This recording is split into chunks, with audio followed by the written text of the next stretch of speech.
Radiopirate.com. Voici les Radio Pirates News avec Jeff.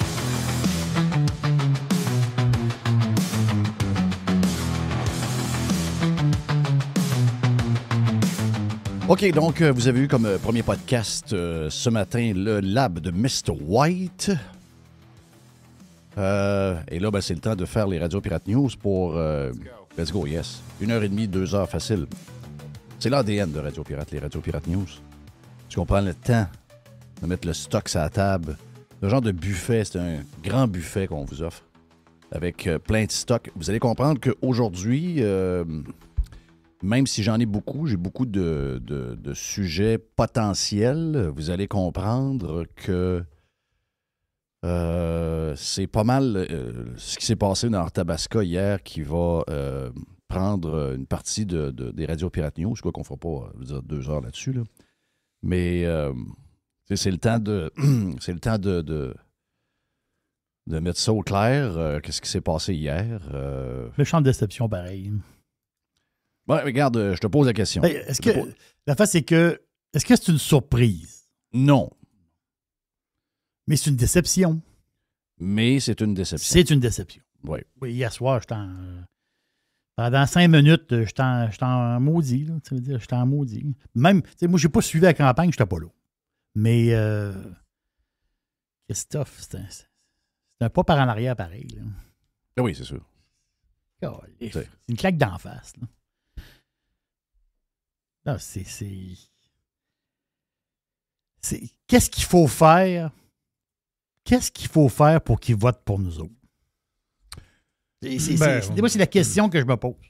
N'oubliez pas qu'il y a eu quand même 35% des votes hier.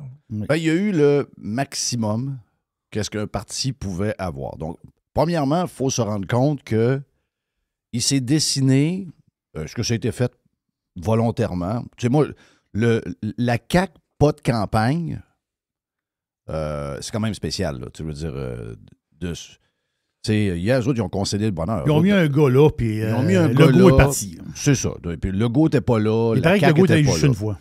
Oui, selon Radio-Canada, le Legault a mis pied une fois là. Oui. L'Italien n'est pas allé ben non plus, là. L'Italien n'est pas allé non plus. Puis, by the way, les libéraux, là, c'est quand même... Il y avait quand même une chance, eux autres, avec un changement de chef. Puis la fille qu'il avait mis là, c'est une madame qui... Très connue dans le coin. Elle est très connue dans le coin. Très connue, puis elle est bonne. Oh oui. Elle est bonne. Mais effectivement, ils n'ont pas fait de campagne. Donc, regarde, je vais le mettre dedans le PLQ, je ne l'avais pas mis, mais je vais le mettre dedans. C'est une coalition quand même des 4 partis de l'Assemblée nationale. Ce qu'on a vu, là, c'est que... Est-ce que ça s'est fait officiellement? Est-ce que ça s'est fait naturellement? Est-ce que ça s'est fait sans qu'un parle à l'autre? Je ne sais pas comment ça s'est fait. Mais une chose est sûre, on a eu une coalition. On a eu une coalition PQ, CAQ, QS, rajoute le PLQ / Québécois. OK? Donc, on a eu la plus grosse coalition qu'on n'a jamais vue dans l'histoire du Québec a été faite pendant cette élection partielle-là. Une élection partielle en plein été. Là. Ouais. Et le but, c'était de barrer l'entrée. Pour eux, c'est comme l'entrée de la droite, puis pour certains, c'est la droite extrême, puis c'est toutes les étiquettes qu'ils ont réussi à coller sur Éric Duhem. Je pense qu'il y en a qui le croient pour vrai là-dedans. Rouba Gazal. Rouba Gazal, on va l'écouter tantôt, là, mais c'est de la folie complètement. Mais oui, puis elle, en plus, elle est dans elle est pro-Hamas, Chris. Tu ne trouves même pas peur d'Éric Duhem, je vais le faire, là. Je veux dire, Éric Duhem te fait peur parce qu'il serait à l'extrême droite, mais toi, t'es pro-Hamas. Je veux dire, quoi la patente, là? 1,4 % de vote, là, pour QS. Là. QS, regarde, 1 % de vote. La CAQ, 5 % de vote. Le Parti libéral, pas tellement mieux.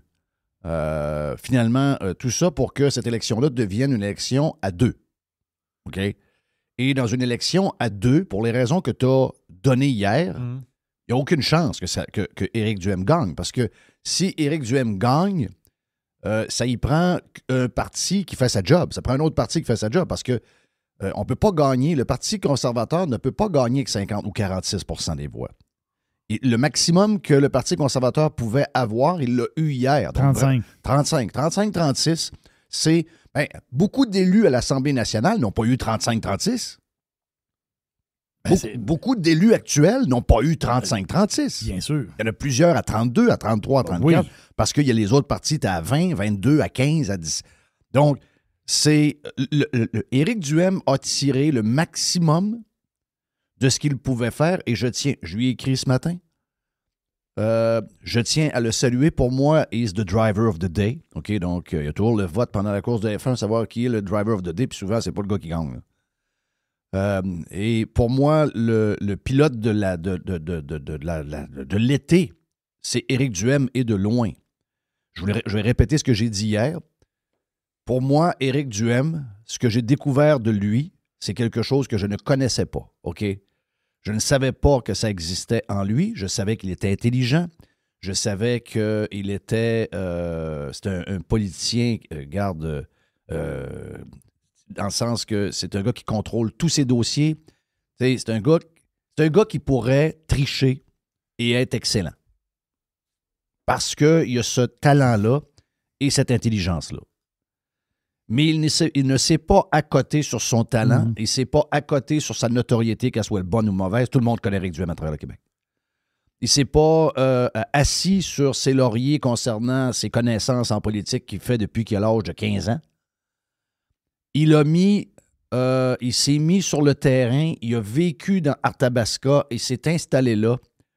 Et il a fait la plus grosse job que j'ai jamais vue. J'ai pas vu depuis que je suis au monde, ou que je suis actif, ou que je suis réveillé, j'ai jamais vu même un homme politique, et même devenu premier ministre, en donner autant que qu'est-ce que Éric Duhem a fait dans les 3-4 derniers mois dans Arthabasca. Il y en a qui vont dire même que c'est parti il y a 1 an. Il a commencé à s'installer là il y a un bon bout quand le candidat s'est tassé pour le Parti conservateur du Canada. Donc, je veux réitérer une chose. Pour moi, le poste de Éric Duhem à 1 an des élections, ceux qui parlent de ça, vous êtes dans le champ. Éric Duhem, avec le résultat d'hier, nous a montré qu'à la prochaine élection, les Beaucerons vont en amener 3-4. Quand je parle des Beaucerons, ça déborde bien sûr sur la rive sud de Québec vers... on longe la 73, on longe la 20, puis on fait le tour de ça. On va probablement aller chercher 8-9 candidats élus à la prochaine élection. Pour moi, c'est la confirmation que j'ai de ce résultat-là. Moi, j'aurais pas mis 1000 $ sur une victoire d'Éric. Je savais que ce comté-là était bourré de péquistes. Je savais que ce comté-là était bourré de nationalistes. Et surtout que Victo est bourré de boomers. Donc, si le seul moyen qu'Éric gagne, c'est que la CAQ fasse sa job, que QS, écoutez, QS, la candidate à Paris, a passé l'été à Paris. Elle n'a pas cancellé ses vacances. Elle a fait aucune campagne. Vous allez me dire que ce n'est pas une coalition. Puis rajoutez à ça les jeunes influenceurs, parce qu'il y avait des jeunes qui ont voté pour Éric. Des jeunes influenceurs comme Olivier Primo, qui, dans le dernier droit de l'élection, utilisent leur notoriété sur les réseaux sociaux pour planter Éric et le PCQ juste à la toute fin. Donc, je peux même rajouter ça dans la coalition. Le but de Olivier Primo là-dedans, je ne le connais pas. Mais je pense qu'il va y avoir un genre de putsch d'une certaine... d'un certain regroupement, ce qu'on appelle les Red Tories. OK? Donc, les conservateurs mous. Puis peut-être que, ultimement, la seule chance que le Canada et le Québec, que les conservateurs aient le pouvoir, c'est que ce soit des Red Tories qui soient là. Peut-être. Mais je peux vous dire une affaire, on ne sera pas là. OK? Mais il va y avoir un push. Il va y avoir un push de cette frange de conservateurs mous. Surtout, bon, dans les boomers, il y en a, mais de moins en moins. Mais dans les plus jeunes que nous, il y a énormément de conservateurs très, très, très mous, des mollassons, OK? Et c'est vers ça qu'on va vouloir aller. Donc, on va vouloir dire que Éric Duhem est toxique. On va dire qu'il est étiqueté et que sa réputation est maintenant hors contrôle, qu'il a perdu le contrôle de son identité et que finalement, on lui a collé toutes sortes de qualificatifs qu'il n'est pas capable de se débarrasser. On va dire que les pirates nuisent. Oui. On va essayer de coller toujours l'étiquette, ce qu'a fait Olivier Primo. Imprudemment, en passant, si Olivier Primo est insulté, que je l'ai il est insulté que je l'ai insulté en le traitant de nono. OK? Je vais juste vous dire une affaire. Il n'y a pas pire insulte que se faire traiter d'extrême droite. OK? Nono, c'est rien à côté. Je me fais traiter de nono à longueur de journée. OK, en passant. Là. OK? Je me fais traiter de nono à longueur de journée. Ça fait 30 ans que ça dure. Je peux vous dire une affaire, on n'est pas fait en chocolat, puis ça fait pas bien mal. Mais de traiter quelqu'un d'extrême droite, si vous savez qu'est-ce que ça veut dire, l'extrême droite, c'est la pire insulte que vous pouvez recevoir. OK? Donc, Primo, il va falloir qu'il fasse une coupe de devoirs. Là. Je l'haïs pas, le gars, là. L'haïs pas. Il joue sa petite game personnelle. Pourquoi tu m'insultes, puis tu tu joues la game du commentateur politique. Tu es arrivé à la toute fin et t'as planté un couteau dans le dos du PCQ et de Éric Duhaime. Voilà. C'est ça qu'il a fait. OK? Puis, je suis en train de lui donner du pouvoir. Parce qu'il y a des followers. Puis, X, c'est nouveau pour lui, mais il y a des followers ailleurs. Donc, il y a une influence. Oui, il y a une influence. Olivier Primo, il y a une influence. Il ne parlait pas de politique avant, ce gars-là. C'est là qu'on ne parlait pas de politique. Là, il a mis le pied là-dedans, mais il a le droit, c'est ses affaires. Il a le droit. Mais il y a de l'influence, il faut le dire. Et il y a un but caché. Ouais. Moi, je pense que ce gars-là veut commencer à faire de la politique. Et le siège qu'il veut, pas pour rien qu'il a fait le podcast avec Poilievre, là. Il y a la gang à Carl Vallée, là. Pas pour rien que ce gars-là. Carl Vallée, c'est conservateur rouge. C'est des Red Tories. Là. Carl Vallée, c'est un caquiste. Là. Carl Vallée, c'est l'organisateur politique du Parti conservateur du Canada pour le Québec. Carl Vallée, c'est un millennial. C'est un Z. Je ne sais pas quel âge il a. Carl Vallée a... puis peut-être qu'il va me dire le contraire. Je pense qu'il m'a écrit, mais je n'ai pas lu toute son affaire. Là. Mais... c'est lui qui est directement lié à l'histoire de Olivier Primo. Donc, ce que je veux vous dire, c'est qu'il y a une frange de genre de caquistes. Les caquistes de 2018 qui veulent recréer la CAQ à travers le Parti conservateur du Québec. OK? C'est ça qu'ils veulent. Et ce qu'il n'y a pas là-dedans, il n'y a pas d'Éric Duhaime. Il n'y a pas de pirate là-dedans. Il n'y a pas de Filion là-dedans.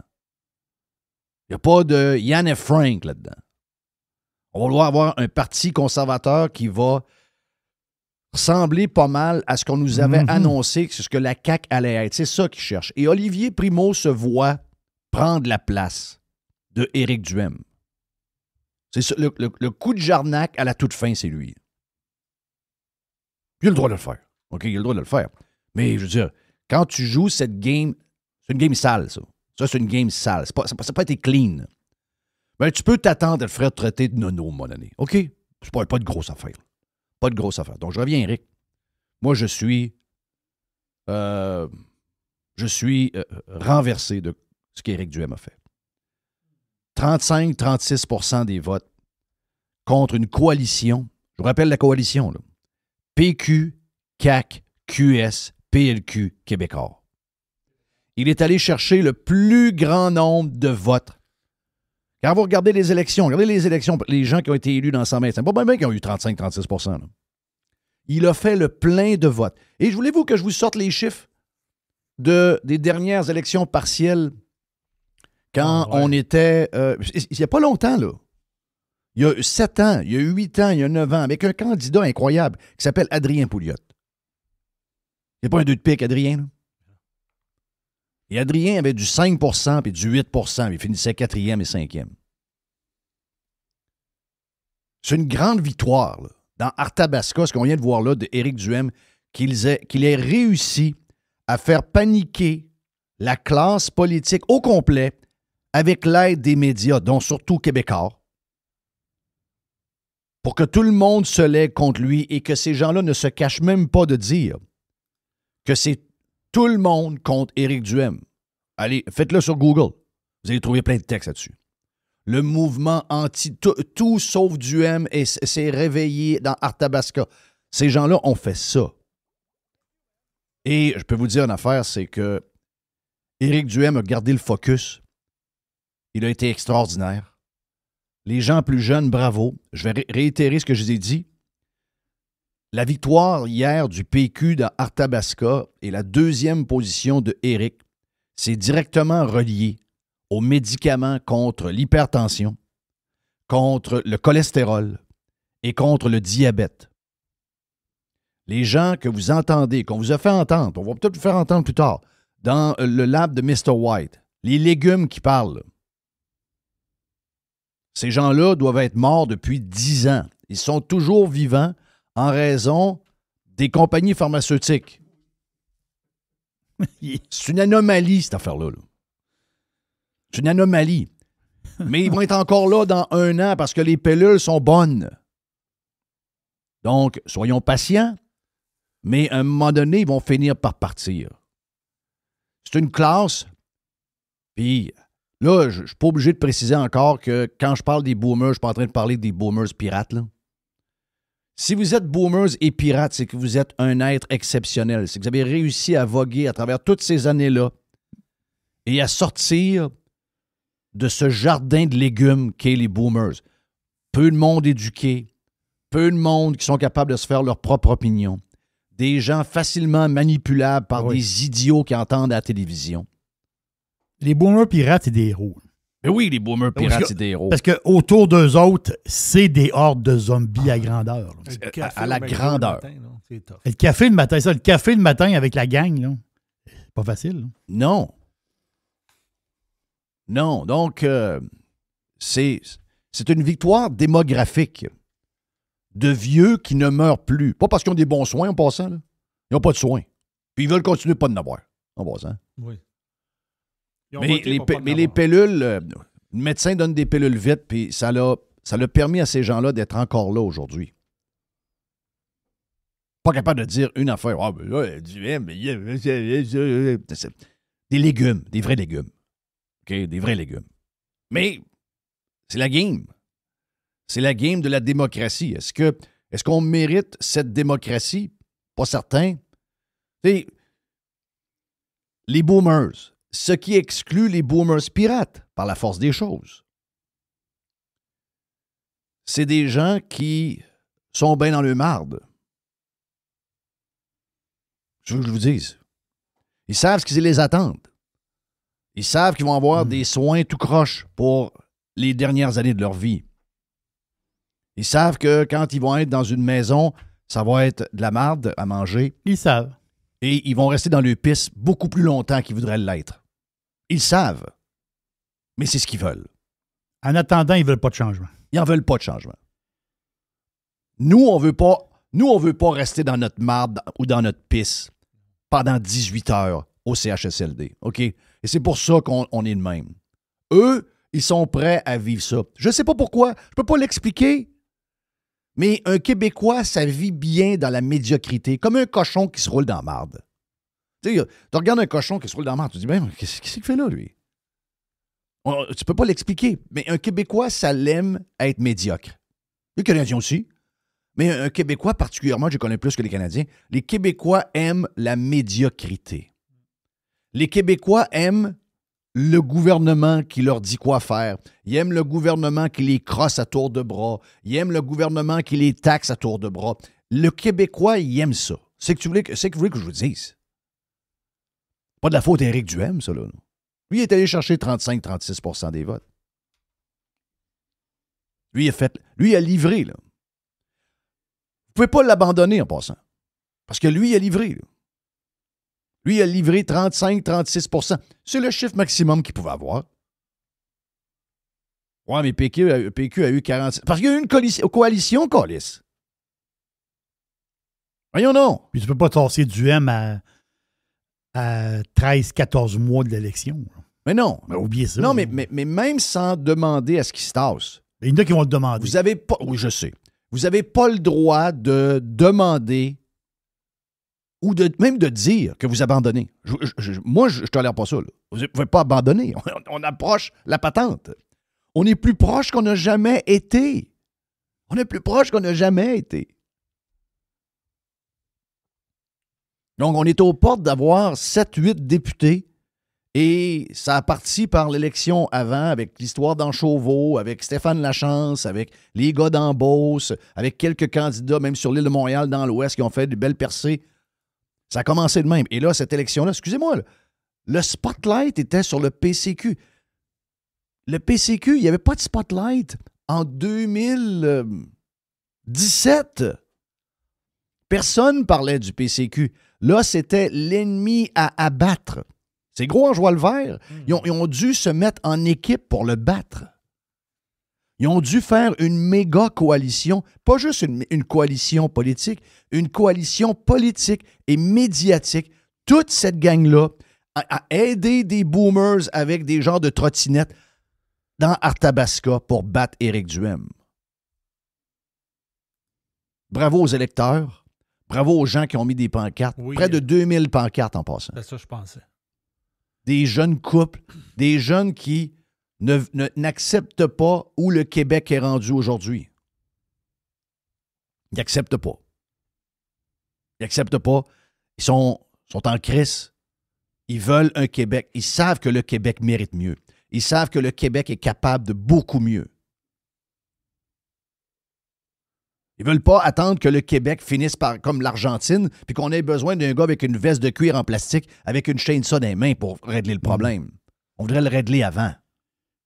Mais ça a l'air que les boomers, pas les boomers pirates, les boomers, et certains X en passant, ils veulent que ça reste de même. Ils ont peur. Ils ont peur de Trump, ils ont peur d'une grippe, ils ont peur de quelqu'un qui a de l'argent, ils ont peur de tout. Ils ont peur de poilièvre. Ils ont peur de... Ils ont peur de tout. Ils ont peur de poilièvre. Ils ont peur de poilièvre. Ils se font dire que c'est de l'extrême droite. Oui. Puis ils croient ça. Ils ont peur. Non, ils ont tellement peur. C'est... on n'a pas le droit de lâcher là.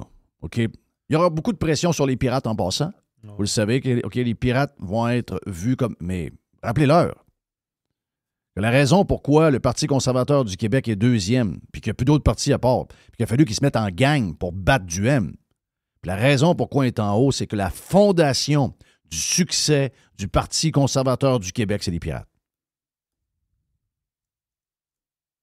Parce que quand il n'y avait personne dans place, les pirates y étaient. Oui. Radio. Pirate. Radio Pirate. Radio Pirate. Radiopirate.com.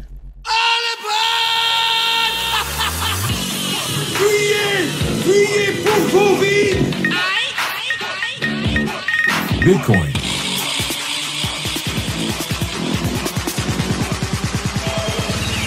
Drill, baby, drill, right? Drill, baby.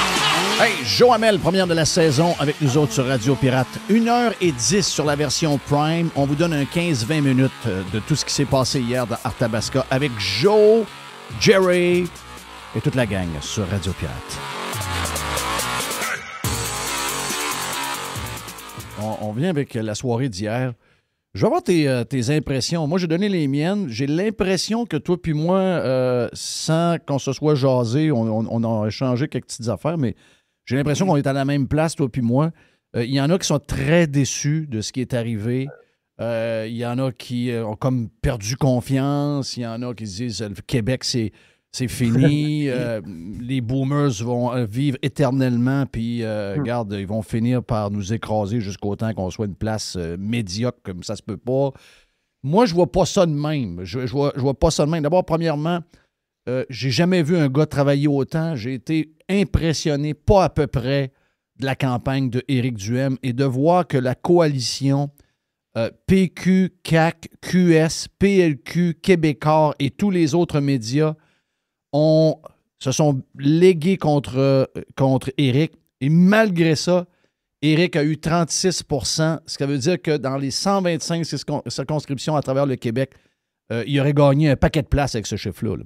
Donc, dans une course, effectivement, une course à 5, effectivement, plus à 3-4, là, 35 % tu peux gagner. C'est que, en fait, moi, je pensais que c'était ça qu'il allait avoir. Là, je pensais que c'était 35, 36, 37.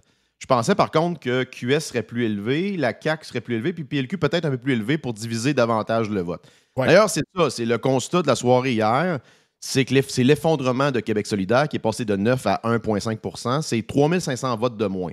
Ces votes-là sont directement allés au PQ. C'est exactement la même dynamique qu'on a vécue au fédéral avec les votes du NPD qui sont allés aux libéraux. Donc, hashtag Trudeau bleu, c'est encore un autre exemple qui démontre la véracité de ça.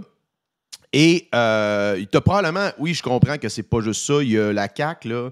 Écoute, la CAQ avait eu 23 000 votes, je pense, en 23 000 votes en 2022. Donc, il y a une redistribution des votes de la CAQ en partie au PQ. C'est probablement que les nationalistes sont retournés là.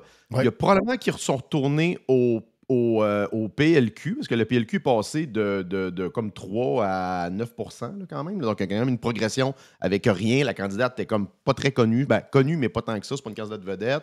Le chef, on l'a jamais vu. Il n'a même pas fait de campagne. Fait qu'il y a quand même ils ont quand même doublé leurs appuis avec rien. Mais c'est quand même pas assez. Donc, et ce qu'on me disait, c'est qu'il y avait, je pense, 12 000... le nombre de votes pointés, ils ont eu plus de votes que ça. Fait que techniquement, le vote conservateur a sorti. Moi, je pense pas qu'on pouvait avoir plus... Techniquement, on peut toujours avoir plus de votes, là, mais le vote conservateur, c'est pas mal celui-là. 35, 36, 37-ish. Mais tu sais, c'est pas assez dans des comtés comme ça. Ça prend de la division. Quand on regarde, parce que le liner, tu l'as dit, je pense que tu l'as... D'abord, je veux savoir, tu as croisé Éric. Moi, j'ai écrit ce matin pour le féliciter puis de lui dire que j'étais bien fier de lui. Mais toi, tu l'as croisé. Il était comment? Il était déçu, mais il était très stoïque. Il a fait un bon discours. D'ailleurs, il a calmé. Il était très, très, très directif dans son discours. Je pense que sa phrase au début, il l'a dit. Et c'est le constat de la soirée. Et si on avait une analyse politique neutre ou un peu plus honnête dans les médias, ça serait ça. C'est que la réelle opposition au PQ, c'est le PCQ. Il y a un seul parti au Québec actuellement qui peut faire opposition au PQ, c'est le PCQ. C'est ça qu'il l'a dit hier d'emblée. Il faut quand même trouver un peu un réconfort dans la défaite, puis il l'a dit, souligner l'effort des militants, tout ça. Mais Éric a été très directif, a été très clair. Éric, des fois, il était un peu léger, il rit un peu. Là, il était très, très, très directif et très clair. À un moment donné, il y a des gens qui... Il a félicité ses adversaires, et même le PQ. Puis il y a des gens qui ont... Une minorité là, qui s'est mis à huer. Puis il dit, Éric, il a dit non, on va pas huer ici. On est plus grand que ça. C'était tout à son honneur. C'était une très bonne prestation. C'était bien. Qu'est-ce que... bon, j'essaie de mélanger quelques petites affaires là, parce que, bon, il y a les histoires de perception. Veut pas, il y a toujours cette manière de faire où les médias, de connivence ou non, avec le parti qu'ils veulent avoir, vont réussir à définir celui qu'ils ne veulent pas avoir. Ils ont réussi, avec les années, à faire passer Éric Duhem pour quelqu'un, je ne sais pas, je pense que Mr. White a parlé un peu du genre de sondage qu'il a fait à travers sa famille dans un chat group tantôt. Puis, tu sais, c'est des gens de 60 ans. Ces gens-là n'ont pas nécessairement beaucoup de raisons de ne pas aimer Éric. Mais la raison pourquoi ils ne l'aiment pas, ça vient probablement de la TV, ça vient de certains commentateurs. Il trouve prétentieux. Il trouve prétentieux, Oui. il trouve que... Donc, Éric a comme, tu sais, toute la gang contre lui. Ils ont réussi à le définir. Ça, c'est très dur. Tu sais, tout le monde, quelqu'un va dire, ouais, laisse pas les autres te définir. Oh, tabarnak, elles sont équipées que l'armée qu'ils ont. C'est dur que ça n'arrive pas. Donc, lui, il y a ça contre lui. Et il y a à travers ça aussi, je te dirais, un genre de débat à l'interne de la droite québécoise. Est-ce qu'on est hyper conservateur? Est-ce que le Québec est capable d'avoir ce genre de chef? Ouais. Moi, pour moi, Éric Duhem, c'est un gars de droite, c'est un conservateur. Mais est-ce que les Québécois ont ça en dedans d'eux autres? Est-ce que ce sont des Red Tories? Est-ce que ce sont des conservateurs mous? Est-ce que c'est des gens qui... Peut-être qu'Éric est trop conservateur pour eux. J'essaie de voir comment on peut essayer de convaincre, pas les boomers, quelques boomers, que Éric Duhem, c'est un gars qui est sweet. C'est un gars brillant. Peut-être qu'il est trop brillant pour le commun des mortels. Il est peut-être trop à son affaire. Il a peut-être trop d'énergie. Il a peut-être... Je ne sais pas. Mais... tout ce que moi je vois de positif, c'est perçu pour cette clientèle-là comme étant négatif. C'est dur. La frustration de plusieurs, elle est là parce que Tu te dis, mais voyons comment. Tu sais, je regarde juste ce que Olivier Primo a écrit, puis il disait pas tant demain. Simonac. C'est ça son nom maintenant, Olivier Primo. J'ai trouvé très drôle. Quelqu'un qui a répondu dans le chat, il a écrit Olivier Primo. C'est ça. Ouais. Donc, comment. Tu sais, c'est un peu ce qu'on a à trouver d'ici les 12 prochains mois pour aller chercher une 9-10, peut-être même un peu plus, parce que c'est un gros pas par en avant.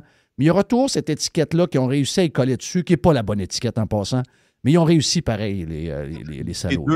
Tes deux points. Le premier, la perception du public, c'est 100% les médias. Là. Donc, on l'a présenté comme un mini. Ben, c'est la même chose un peu avec Poilievre, tu sais. Puis ça a été assez bon. Tu sais, je reprends un peu ton intervention d'hier sur Primo. L'affaire qu'il a fait pendant l'intervention, tu sais, peu importe, là, il dit un peu n'importe quoi. Là, le gars tire de tous les côtés. On ne sait pas trop où il loge, etc. Mais tu sais, l'exercice qu'il avait fait avec Pierre Poilievre, moi, je me rappelle, j'avais montré à quelqu'un qui m'avait dit « Ouais, Poilievre, c'est un genre de mini-Trump, ça passera pas. » Puis là, j'avais envoyé ça, puis il avait il dit « Comment ça qu'on l'a jamais vu de même? » Fait que tu vois, tu sais, ça, je pense que c'est relativement un bon exercice.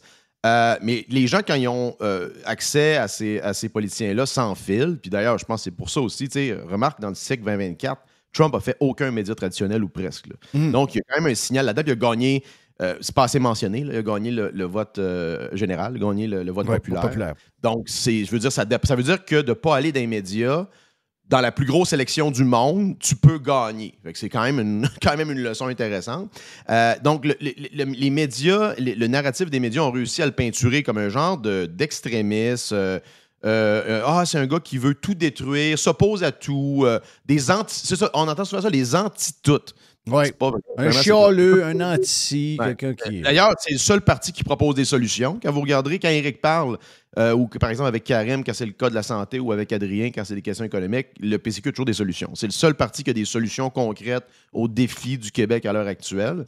Et ça, puis d'ailleurs, c'est drôle parce que souvent, quand tu demandes aux boomers c'est quoi leur opinion, là, après, ça change de sujet, ça va chialer sur les routes, sur la liste d'attente dans le service de santé, ça va chialer sur X, Y, Z, les villes, etc. Fait que tous tes dossiers que le programme du PCQ adresse directement, mais vu qu'ils n'aiment pas le chef, artificiellement, avec une haine qui est artificielle, on va se le dire, ben, tout ça, il n'y a rien de ça qui passe. Là. Fait que, c'est un peu une pièce de théâtre. Moi, je pense que le bon côté de ça, c'est qu'on peut juste monter. L'image du chef peut juste monter, il peut juste changer, les gens peuvent juste changer d'opinion. Puis je pense que doit aller, c'était un peu la discussion que j'avais avec Jim hier, je pense qu'on est rendu à un point où il faut commencer à ignorer une bonne partie des médias. Il faut commencer à avoir littéralement, la stratégie de Trump en 2024, c'est ça, c'est de marteler ton message, puis je pense d'exposer la malhonnêteté des médias. Tu sais, Éric tente de gagner souvent de façon, il va souvent avoir des prises de bec légères avec des journalistes. Mais il faut que ça soit exposé, ça, parce que souvent, les questions sont tendancieuses et malhonnêtes, puis la réponse est digne de mention et l'échange même devrait être exposé. Ça doit être exposé parce que les gens ne sont pas conscients de ça. T'sais, la seule chose qu'ils voient, c'est le spin que les médias donnent à Éric Duhem, mais ce n'est pas la réalité, ça. Donc ça, c'est la première partie. La deuxième partie, c'est, la droite, là, avec tout ce que ça veut dire. D'ailleurs, vous avez vu mon titre en bas, la droite qui fait peur. Ça, c'est aussi de Primo. Là, tu as une partie de la droite, soi-disant droite, moi, ça c'est l'extrême centre. Là. Ils voudraient une espèce de conservateur mou, un peu à la Charest ou à la, je sais pas, la O'Toole, qui rassemble le plus. Oh ouais. Ça, c'en est une gang. Puis t'as l'autre gang qui veut un genre de conservateur social qui va expulser la moitié des immigrants du Québec là, par décret. Fait que ça, c'est les deux franges qui voudraient changer de chef. Mais moi, je vais vous dire quelque chose d'emblée. Là. Peu importe qui vous allez mettre, là, peu importe quel genre de teinte ça va être, là, la minute que tu es conservateur et que tu t'opposes au régime et au modèle québécois, Chris, Céline Dion aura une épiphanie capitaliste, puis elle devient sûrement capitaliste. Je pense qu'elle est peut-être même pro-Trump, de ce qu'on comprend. Oui, de ce que je comprends. Juste un exemple, là, parce qu'elle est tellement aimée que... Écoute, elle deviendrait militante conservatrice, puis elle se présenterait chef. Il réussirait à la démoniser. Écoute, Jeff, j'ai un meilleur exemple que ça. Le gars qui a bâti une compagnie de 1 trillion de dollars, qui a littéralement inventé le marché des voitures électriques et qui fait atterrir des fusées de reculons, c'est quand même un gars qui ont réussi à présenter à travers les médias. Les NPC ont réussi à croire que c'est un genre de malade mental qui est dangereux pour la société, ce gars-là. Oh oui, il y a rien à faire.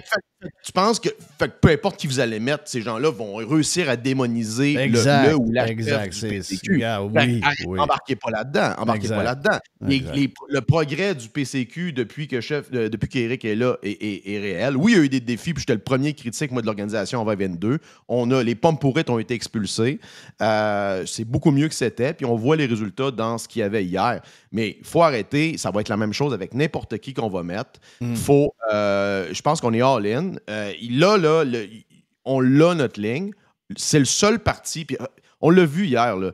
Les autres locales électorales, les seuls partis qui avaient du monde, c'est le PQ puis c'est le PCQ. Les autres, écoute, le spectacle pitoyable, Jeff, des limousines de la CAQ qui arrivaient au local du pauvre Kevin Brasseur qui s'est fait massacrer dans son comté. Avec Legault avec un discours, mais ce gars-là devrait démissionner sur le champ et s'exiler, là. C'est la honte. D'ailleurs, c'est d'un bon prix de consolation hier. là. C'est l'effondrement de la CAQ. J'espère que vous avez savouré quand même un peu ce moment-là. Là. C'est quand même digne de mention. Ça et la fin de QS aussi. Je pense que QS, c'est... Ouais. On avait des sondages nationaux qui nous montraient qu'ils dégringolaient. Mais là, hier, on a une confirmation de ça. Là. Mais d'ailleurs, ça, c'est. D'ailleurs, j'ai pas entendu. Est-ce que Mathieu Bock-Côté va remercier Québec solidaire d'avoir donné la victoire au PQ dans Arthabasca? Parce que c'est ça. Il y a, Québec solidaire a 3500 votes de moins qui vont directement au PQ. Et c'est littéralement le vote de la gauche. C'est drôle parce que le candidat. Ça montre là qu'ils n'ont pas de valeur. Regarde ce qu'ils ont fait au fédéral. Le NPD a littéralement voté pour un banquier. Un gars était président de la Banque centrale, la Banque d'Angleterre et la Banque du Canada. Le gars était président de Brookfield, un gestionnaire d'assets qui ont crossé du monde en Amazonie partout dans le monde. C'est littéralement l'inverse des valeurs de Québec solidaire et du NPD. C'est à peu près la même gang. Là. Donc, dès que c'est le temps de braquer ce monde-là contre la droite, ce monde-là devient complètement aveuglé, puis ils écoutent tout ce qu'on leur dit de faire. Là, mais ça, c'est la résistance, Jeff. C'est la résistance. Ah oui, vous faites tout ce que les médias vous disent de faire, puis vous votez pour le candidat genre de l'establishment, qui est devenu genre la gauche qui est devenue l'establishment. Donc ça, c'est très, très méprisable. Puis le candidat, en passant, qui s'est lui-même décrit comme étant de centre-droit. Les électeurs de Québec solidaire dans Tabasca, c'est quoi vos valeurs, vous autres? Là? Ça n'a pas de sens, ça, là? Non, ils sont prêts à n'importe quoi.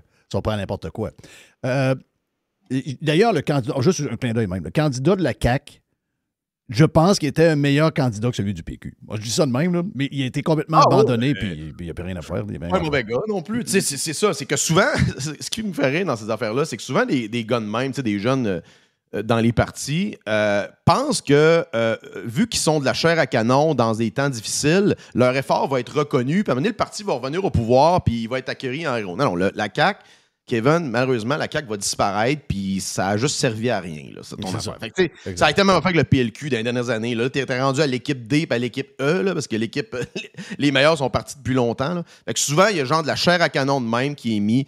Puis, c'est triste, mais c'est ça. Là, c'est la réalité. La CAQ ne va pas vraisemblablement. Ça va pas revenir. Là. Je vois pas comment ça peut revenir. Il n'y a personne là-dedans qui peut remonter ça. Mais regarde, oui, mais j'ai aimé le point ce matin que Mr. White me glissait. On avait déjà jasé.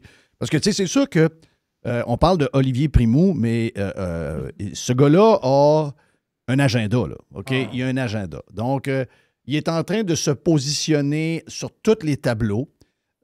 Et ça, c'est très québécois. Là, je veux pas aller trop dans les affaires un peu punchées. Je vais aller rester dans le mou. Je vais me promener d'un bord. Je vais aller de l'autre bord le lendemain. Le gars fait des rectifications à 80% du temps. Je sais pas si tu as vu, là. Exact. Dès qu'il prend une position, il recule le lendemain. Là. Il recule le lendemain, puis on dirait que chaque fois qu'il essaie de préciser, il se cale encore plus. Ouais. Mais il y a quand même une notoriété, il y a une crowd. C'est un gars qui a certainement des visées. Est-ce qu'il se voit comme le sauveur de la CAQ, le genre de Carney de la CAQ? Moi, je sais qu'il y a des liens avec la CAQ, là, parce que moi, j'y étais invité à des événements assez exclusifs de la CAQ. Je pense pas qu'il est péquiste, parce qu'il se pogne souvent avec les péquistes. Donc, on pensait peut-être libéral à un moment, mais tu sais ça, c'est quoi son plan avec ça? Je sais pas. Ça va venir vite, là. S'il y a un plan... C'est un an. Là, c'est parce que là, ce qui va arriver...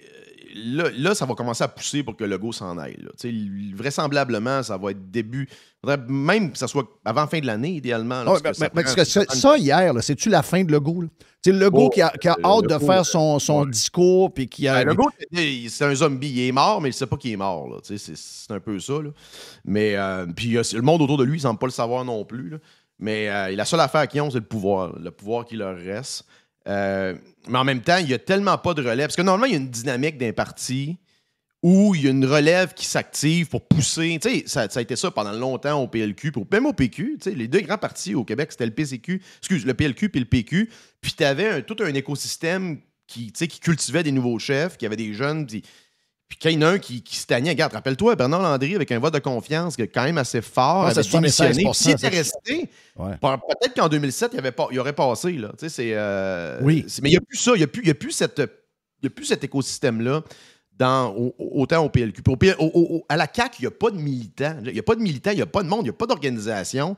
C'est littéralement un parti d'attachés politiques puis de faiseux. Thank you, Joe. Bonne première, c'est bien le fun. Puis welcome back, my friend. Oh yeah.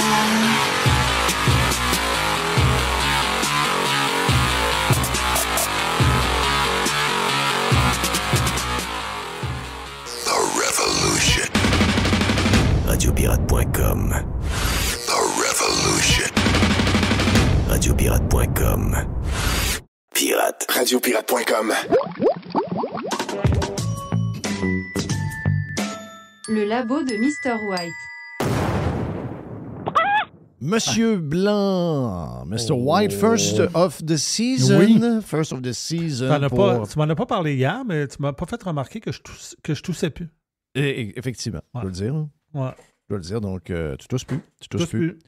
Qu'est-ce qu'on a dans le lab, Mr. White? Écoute, aujourd'hui, on va faire un tour d'horizon aussi avec Jerry pour faire un tour de son voyage. Ah oui. Oui. On va faire un petit tour de voyage. Une petite tournée. Une petite tournée de voyage. Pas compliqué. Pendant la campagne électorale qu'il y a eu à Arthabasca, il y a eu Rebel News qui sont allés questionner le monde là-bas. Oui. Puis j'ai fait un... Est-ce que c'est Alexandra qui l'a fait? Oui, c'est Alexandra qui l'a fait. Puis j'ai fait je te dirais, un spécial boomer. OK. Puis si tu descends plus bas dans les codes, tu vas voir, il y a une place, c'est marqué boomer. Hey, j'ai mis feu encore avec les boomers cette semaine. OK. Je fait un tweet. Tu sais, c'était mon premier tweet depuis quasiment le début de l'été. Puis, je voulais juste saluer le monde, d'une certaine manière. Puis, qu'est-ce que j'ai écrit un peu? J'ai écrit... Je vais essayer de vous le sortir. Je l'ai... C'est pas grand-chose, c'est pour rire. Là. En partant, c'était pour rire. Mon bilan de l'été. Il y a quand même eu 2300 likes sur X. Mon bilan de l'été. Ah oui, ton bilan. Oui. Duhem va gagner lundi. Ouais. OK. Les tarifs, c'est une taxe. Carney est une joke. Québécois sont des salauds. Ozzy is Jesus. Moi, je pense que Ozzy... Parce que, savez-vous pourquoi je dis ça? C'est qu'en fin de semaine, j'ai écouté 2 albums de Ozzy Osbourne. J'ai écrit, c'est pas mort. Il est pas mort, il is back. Il est pas mort. Les artistes ne meurent pas. C'est ça la beauté. Donc, Ozzy is Jesus. Ou Jesus is Ozzy, peut-être. L'inflation est hors contrôle. Les boomers sont des idiots. Mon golf est OK. Radio Pirate start lundi. Hey, là, les boomers. Chris, il y a des boomers de 40 ans, là. Arrêtez, là. Les boomers, là, sont de plus en plus cinglés. De plus en plus. Et je l'ai entendu, ton affaire, que tu vas me faire entendre. Chris, c'est. On peut pas avoir une société avec. Je me demande si on faut continuer de leur donner le droit de vote. Cette gang-là, c'est des hosties de légumes. Là. C'est des vrais caves. Des vrais caves. Il n'y a pas d'autre chose. Des vrais caves. Donc, j'ai hâte d'entendre ce que tu m'as gardé là-dessus. T'as-tu la bonne page? Je ne sais pas si j'ai la page. Je l'ai ici. Page 5. Page 5, je l'ai. Donc, Boomer contre Duhem. Non, mais je veux juste que tu fasses jouer. Quand tu parles de Boomer, là, je t'ai mis une petite cote en bas, Boomer. Quand tu parleras de Boomer à l'avenir, tu peux te servir de ça. OK. Boomer.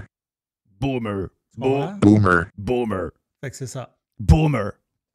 Fait que Boomer. Boomer. Donc, Boomer contre Boomer Éric Duhem. Visite Duhem. Ah, Yes. on y va. Boomer. Pourquoi vous aimez M. Boissonneau?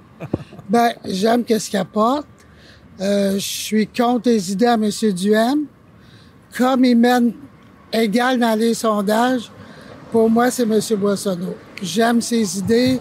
J'aime le Parti québécois en ce moment. C'est eux. Vous avez mentionné justement des idées que vous n'aimiez pas de M. Duhem. Lesquelles? Quelles sont-elles? M. Duhem, c'est toute son approche, enlever la taxe carbone, aller plus dans le privé au niveau santé. C'est des idées qui me rejoignent pas. Boomer. Ça serait Alex Charbonneau. Alex Boissonneau. Boissonneau. Pour quelle raison? J'ai un ami qui s'appelle de même, puis je suis pas mal sûr que c'est apparenté avec lui. Boomer. Oui, il y en a surtout que je veux pas voir élu, là. Mais, ben oui. Qui est-ce que vous voulez pas voir élu? Le Parti conservateur. Pour quelle raison? Ben, je trouve qu'il y a trop de chiolage là-dedans.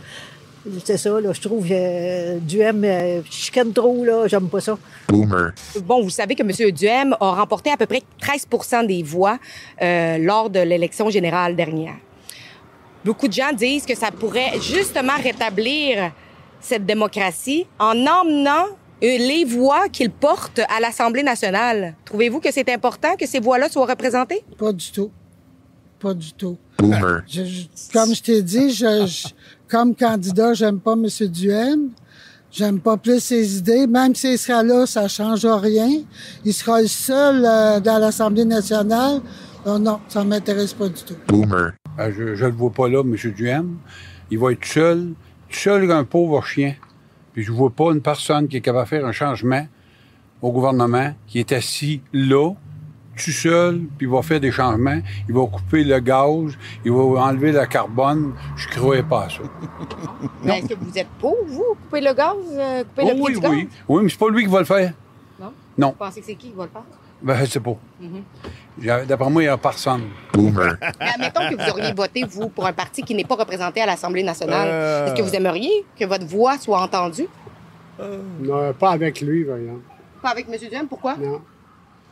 C'est pas moi, il se prend pour un autre. Boomer. Honnêtement, c'est pas le genre de personne avec qui j'irais prendre un café.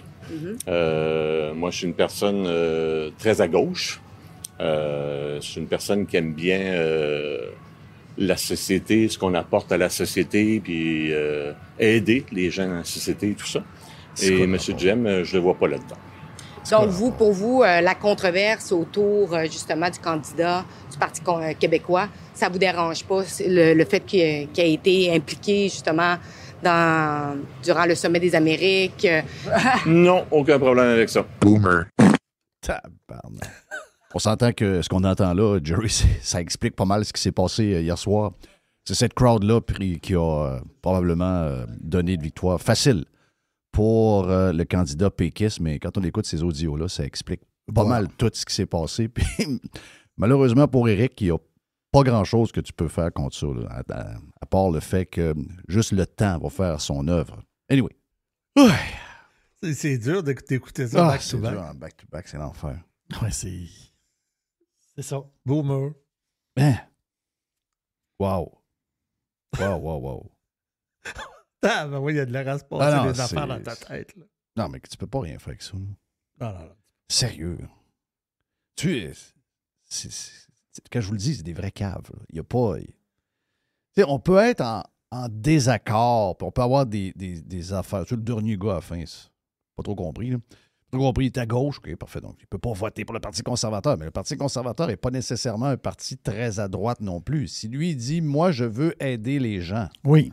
Ben, le système actuel... Il aide beaucoup les gens. Il aide pas les gens, là. C'est un désastre, là. Il aide pas les gens. Il appauvrit les gens. Il appauvrit les gens, puis il n'y a pas de service. Les gens n'ont aucun service. Zéro. Zéro. Donc, toi, si t'es de gauche... Les écoles, ça braille. Les hôpitaux, ça braille. Les machines ne marchent pas. L'autre patente ne marche pas. Aider les gens. Ça, c'est du chiolage, ça. Oui, c'est du chiolage. On est tanné du chiolage. On est tanné du chiolage. Mais Chris en dur. C'est peut-être ça, l'histoire aussi. C'est peut-être juste ça. Là, on est peut-être dû pour être dans la merde tout le temps. Peut-être que c'est ça qu'on mérite. Ils ont pas Mais besoin. moi, quand j'écoute ça, je me dis, il y a une éducation politique qui manque ici. Non? C'est pas le fait d'aller étudier en sciences politiques, là, de s'intéresser. On ne sait même pas c'est quoi l'extrême droite. Mais beaucoup d'idiots. Beaucoup d'idiots, là. Chris, tu t'en vas dans une place, t'écoutes tout le monde parler des fois. Tu te dis, calice, c'est quoi qui se passe? C'est qui ces Mongols-là? Mais qu'est-ce que Duhem Je t'ai arrêté dans un McDo à la place à Gilles Villeneuve, là. Berthier. Berthier, wow.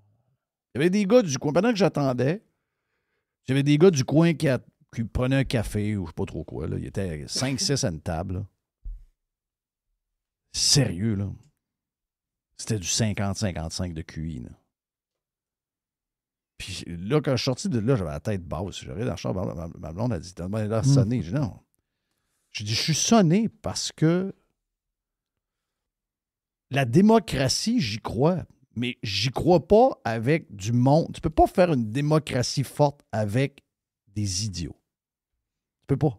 Parce qu'ils ont pas l'analyse, ils n'ont pas le background, ils n'ont pas ce qu'il faut pour voir puis comprendre la patente. Tu sais, c'est un privilège, une démocratie. Mais tu as un devoir d'être éduqué, tu as un devoir de t'informer, tu as un devoir de te faire une opinion, tu as un devoir... Ça, c'est tout creux, ce qu'on vient d'entendre là. Oh. C'est tout creux, là. Il n'y a rien là-dedans. Là. Oui, mais les autres sont convaincus de quelque chose. On ne sait pas trop quoi, mais ils sont comme convaincus de quelque chose. Donc, leur vote, ils vont voter PQ. Là. Donc, là, ils s'attachent à quoi pour voter PQ? C'est ça le mystère. Moi, c'est ça que je veux trouver. C'est ça que... Parce que la TV leur dit de voter PQ, c'est pas plus compliqué que ça, là. C'est aussi simple que ça. Ils sont dominés par la TV. La TV leur dit que Duhem, il raconte des affaires, c'est rien que des sottises. Faites entendre hier l'histoire là, de la gang de Cube. Ce n'est que ça à la TV. Là. Donc, avec ça, eux autres, ils ont leur dit ça à la TV, c'est fini. Ouais, mais c'est toute la bullshit à la TV. Ah, non. Eux autres, c'est clair dans leur tête que c'est quelque chose qui est tel que tel. C'est vrai, c'est ça, c'est le même. Même, tu ne poses pas de questions à savoir ce qu'ils te disent, c'est vrai ou pas vrai. Chris, ils lui disent à 8 h le matin qu'ils vont avoir chaud dans la journée, puis ils commencent à se plaindre à 9 h qu'ils ont chaud. Oh oui. Alors qu'il fait encore 19. T'sais, ils sont préprogrammés par la TV, ces innocents-là. Des vrais caves. Beaucoup de légumes. Société de légumes. Et ce que j'ai dit pendant l'été, puis je vais vous le répéter,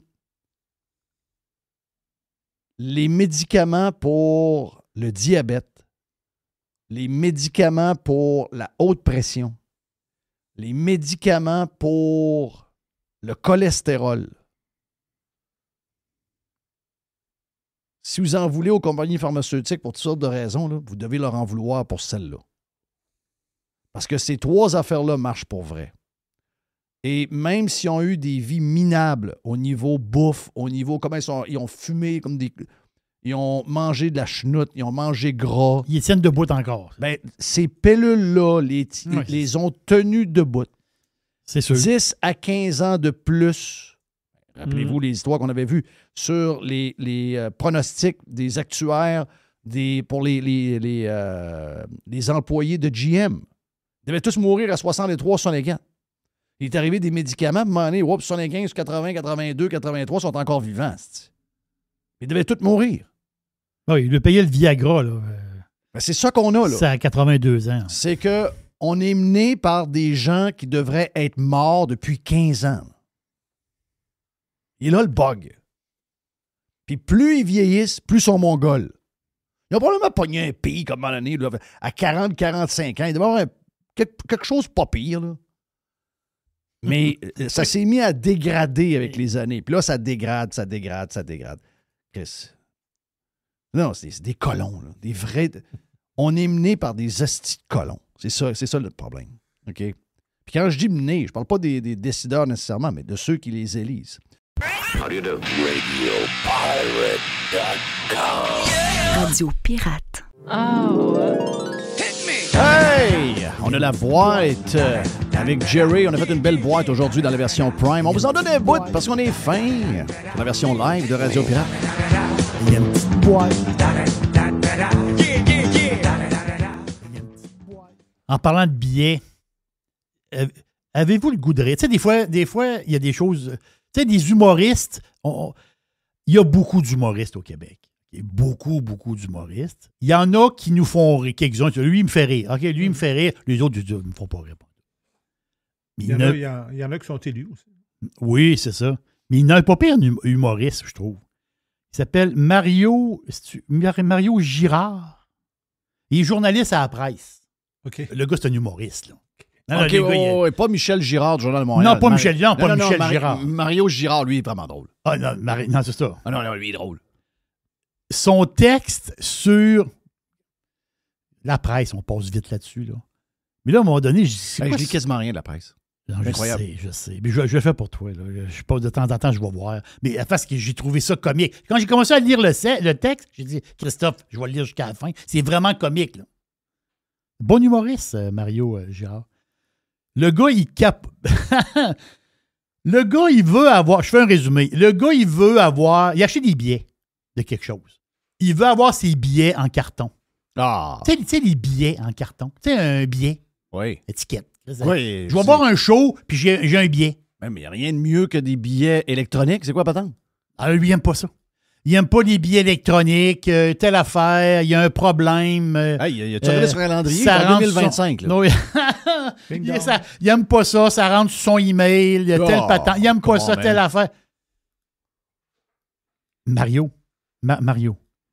ton boarding pass pour embarquer dans l'avion, il est sur ton téléphone. Là.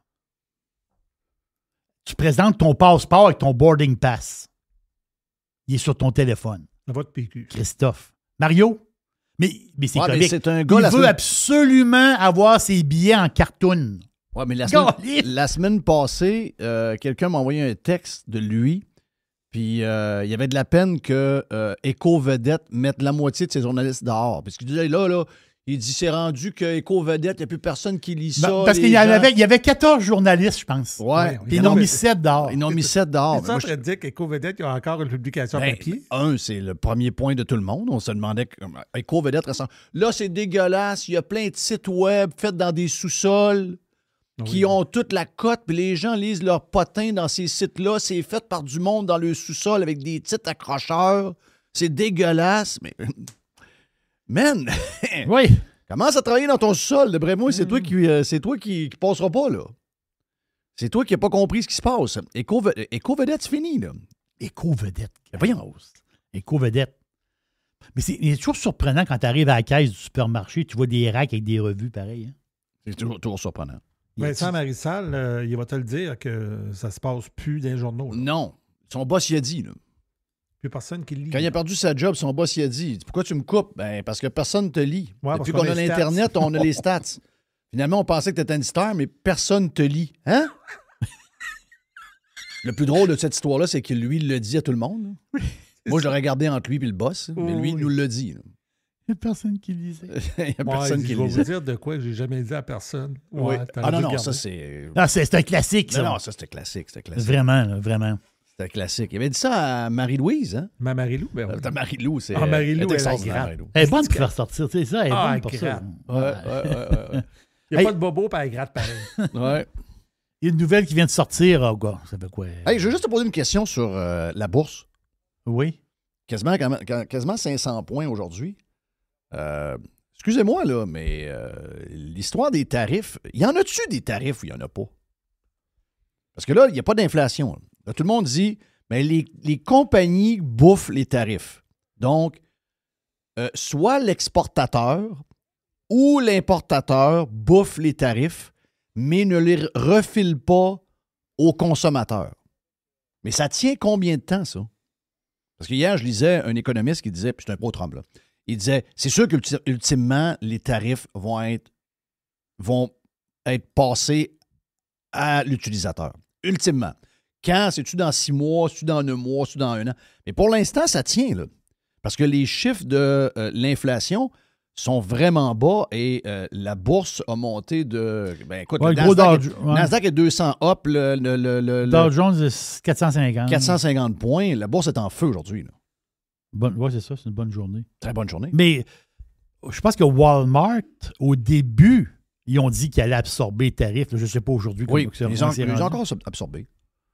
Ils ont encore absorbé. Et nous autres, quand il y a des...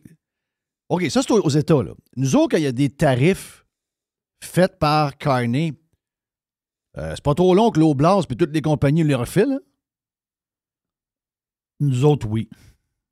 Quitte que la vie est chère, ici. Tabarnache. Tu m'as dit de quoi? Ils ont sauté sur l'occasion pour monter les prix? Pour eux, c'est comme des opportunités quand les politiciens font des patentes de même. Toutes les compagnies sautent sa patente, mais pas aux États. En tout cas, du moins, les chiffres qu'il y a. C'est pour ça que la bourse est en feu aujourd'hui. Là. La bourse est on fire, pour de vrai. Là. Il y a une nouvelle qui est sortie, Jeff, sur les ventes de chars. C'est le fameux Blue Book, là. C'est Cox qui sort ça tout le temps. C'est le fameux Blue Book, c'est telle affaire. Les ventes de véhicules électriques ont quasiment explosé aux États-Unis en juillet. C'est capoté, là. Qu'est-ce qui est arrivé? Grosse vente. Un mois. Est-ce que c'est à cause du Big Beautiful Bill? Dans le sens qu'il allait couper les subventions? Ben, la fait, c'est que peut-être que le monde a profité de la fin des subventions. Ça se peut-tu que ça s'est peut-être terminé? Je ne sais pas. La fait, c'est que il y en a qui disent que c'est à cause. Puis une grosse augmentation. On parle de. T'as peu, je l'ai ici, là. On parle du deuxième meilleur mois de juillet de l'histoire des chars électriques. À cause des baisses de prix. Ouais. C'est par rapport à l'année passée. As-tu remarqué le nombre de Chevrolet Equinox à route? Comme celui de ma fille? Ben, c'était peurant. Ben, c'est ça. À juste prix, ils en vendent des petits pains chauds. Là. Les Equinox, tu roules 10 minutes, t'en croises 4. Là. Oui.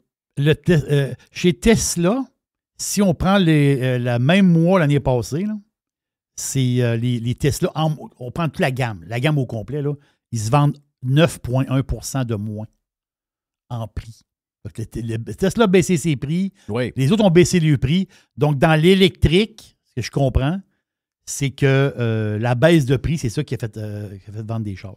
À un moment donné, il y a une limite au prix aussi. Exact. Il y a une limite au prix. Si tu veux être concurrent, tu sais, le problème des chars électriques, c'était lui. Là.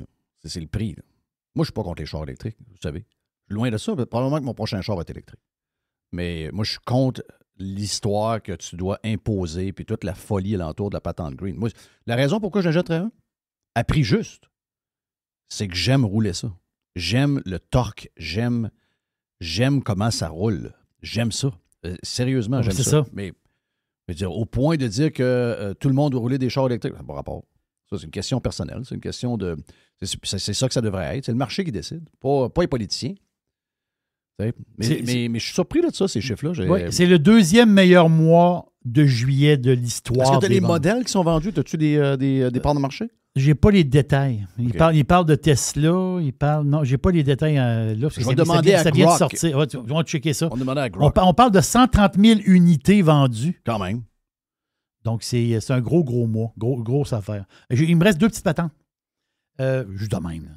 La grande est allée faire un Taylor Swift. Est allée placoter avec son chum. Oui, les deux, avec les deux brothers. Les deux brothers. Donc, elle va sortir un nouvel album.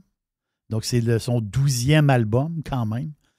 12 albums, pareil, pour... C'était jeune, Taylor. Ça veut dire, elle a quoi? 33, 34, je ne sais pas trop, dans ce coin-là. Donc, ça va sortir en octobre. Puis ma dernière affaire, c'était un patinage. Puis moi... Non, mais je sais que vous n'aimez pas ça. C'est plate. Le patinage, un peu... Vous connaissez Cristiano... J'ai les chiffres. As-tu les chiffres? Mais c'est plus pour la première partie de 2025. T'as peu voir. OK, c'est parce que je ne l'ai pas mis dans... OK, t'as peu. Wow. Je l'ai mis dans la recherche. Mais vois-tu, gars, ça va te donner une idée. Ça va te donner une idée. Ah, je viens de le perdre. Bon, je vais le revoir tout de suite là. Donc, première partie de 2025. OK, jusqu'à la fin juin 2025. Tesla Model Y, 155 000 véhicules vendus aux États. Tesla Model 3, 97 600. Ça, c'est le deuxième. Troisième plus vendu, Chevrolet Equinox EV, 27 749 chars. Ford Mustang Mach-E, 21 785. Hyundai Ioniq, 19 092. Honda Prologue, qui est le Chevrolet Equinox. Oui. 16 300. Donc, finalement, Chevrolet ont vendu quasiment 40 000 chars. Ford F-150, 13 000. Le BMW i4, 12 849. Le Chevrolet Blazer, 12 736. Et le Tesla Cybertruck, 10 000 véhicules. 10 500. Donc, ça donne une idée. On trouve tout vite? C'est incroyable. Yes. Donc, le potin, c'est quoi ton potin? Mon potin, c'est Cristiano Ronaldo, joueur de soccer. Cristiano, il a 40 ans. Sa femme, Georgina Rodriguez, elle a 31 ans. Georgina, de toute beauté. Lui, il joue, on le sait, là, il joue au soccer dans un pays... bizarre. C'est ça. Arabie Saoudite. Arabie Saoudite, puis je pense qu'il y a 30 buts en 25 matchs. Là. Tu vois le genre de gars, là. Et Ronaldo a 40 ans. Il est un peu... Messi marche-tu à Miami? C'est incroyable. Crif qui roule. Messi donne un méchant show présentement. Mais là, tu vas dire, oui, mais là, la Ligue est moins forte un peu. Oui, mais quand même, là. Christophe. Faut que tu le fasses pareil. Faut que tu le fasses pareil. Puis Ronaldo, il est rendu à 40 ans. Il a 40 ans, puis il a la shape d'un gars de 25 en shape. Le gars, c'est une religion, sa forme. Là. Vraiment, vraiment. Mais l'histoire elle vient de sortir, là, il y a quelques heures, sur Instagram. La bague, la main. Donc, si vous allez sur l'Instagram de Georgina... Il n'y a pas de bague. Non, elle a monté. On voit la main de Ronaldo, on voit la main de madame, parce qu'eux autres, ils ne sont pas mariés. Ils sont ensemble, mais ils ne sont pas mariés. Et là, il l'a demandé en mariage. Oh. Mais on voit la bague. Attends un peu, mais la patente, c'est la bague. Donc, vous irez voir Georgie Naggio sur Instagram. Vous allez la trouver. Là, quoi, 68 millions de followers. Incroyable. La madame. Là. 68 millions de followers. Mais la roche, Jeff, la bague, c'est un caillou. Là. Non, c'est un caillou. 30 carats, le caillou. Mais là, l'affaire, qu'est-ce qui est drôle? C'est que la photo, elle vient de sortir. Là. C'était pas longtemps. Mais là, les experts, ils ont dit, t'as peu, là. C'est quoi cette bague-là? Là? C'est un méchant diamant, là. C'est toute une roche. Puis là, dit, comment ça vaut? Puis là, ils font des estimations, le nombre de carats, puis telle patente. Puis là, les experts ont dit, on est pas mal là-dedans, là. Ça va être une bague à 4 millions d'euros. Oh! 4 millions, ton US, mettons. Mettons qu'on est kiff-kiff. Donc, c'est une bague un peu de fiançailles à 4 millions d'euros. C'est incroyable. On est dans un autre monde. Non, et je leur envie pas leur monde pantoute. Non, je comprends. Mais tant mieux pour eux autres. Mais ils ont quelque chose... Bien, c'est l'extrême luxe. C'est du jet, du ci, du son, on le sait. Là. C'est une vie comme capotée. Là. C'est une vie à part. Là. Mais il y a quelque chose de formidable dans ce couple-là. Et moi, que j'aime beaucoup. Ils ont 5 enfants. T'sais, lui, il a eu un enfant avec une femme au début. Le plus grand, là. Lui, il a eu un enfant avec une femme. Lui, il est rendu grand. Il a Cristiano Junior, je pense qu'il a peut-être 15 ans, peut-être. C'est lui qui joue au soccer et il est bon. Non, il est très, très bon. Lui, Ronaldo, il a eu des jumeaux d'une mère porteuse parce que lui, quand il était célibataire, il voulait avoir d'autres enfants. Mais il n'y avait pas de madame dans sa vie. C'est une mère porteuse. Est-ce qu'il a été inséminé artificiellement ou il l'a inséminé naturellement? Je ne sais pas, mais c'est gêne à lui. Là. Je veux dire, c'est... Et après ça, quand il a connu Georgina, ils ont 2 enfants ensemble. Il en a fait 2. Oui, puis ils en ont perdu un. OK. Ils en ont perdu un qui est décédé. C'était un des jumeaux qui en a perdu un. Mais moi, je trouve ça beau. Un woke. mais je trouve ça beau pareil. Mais en tout cas, le potin, c'est que Cristiano a demandé en mariage Georgina. Wow! J'ai vu la bague, là, mais... Non? Ben oui, là, sauf que moi, je ne serais pas capable de déterminer ce que ça vaut. Tu me dirais que ça vaut 100$, je le croirais. Ouais, c'est... Non, mais c'est plus 4 millions. Zircona cubique, c'était quoi? Non, mais lui, c'est pas... Mais c'est pas... Je pense pas que ce soit un caillou faites en laboratoire. Non. Ben, ça, c'est de la grosse mode. Oui, je sais. Parce qu'ils n'ont pas de crise de scène. Mais c'est dur de déterminer la différence entre les deux, paraît. C'est ce que tu me dis. Non, tu peux pas différencier entre les deux. Ça, c'est grave. Ça, c'est l'affaire la plus difficile. Ça, c'est un market killer. C'est pour ça que le marché du diamant, présentement, je t'en parlerai de ça. Le marché du diamant. Plus tough. Tu sais, De Beers, ça gagne là. Oui. Pas tout dans la rue. Là. Non, c'est un carnage dans le diamant, présentement. Oh, thank you, man. Voilà pour la boîte. Il y a une petite boîte. Il y a une petite boîte. Il y a une petite boîte.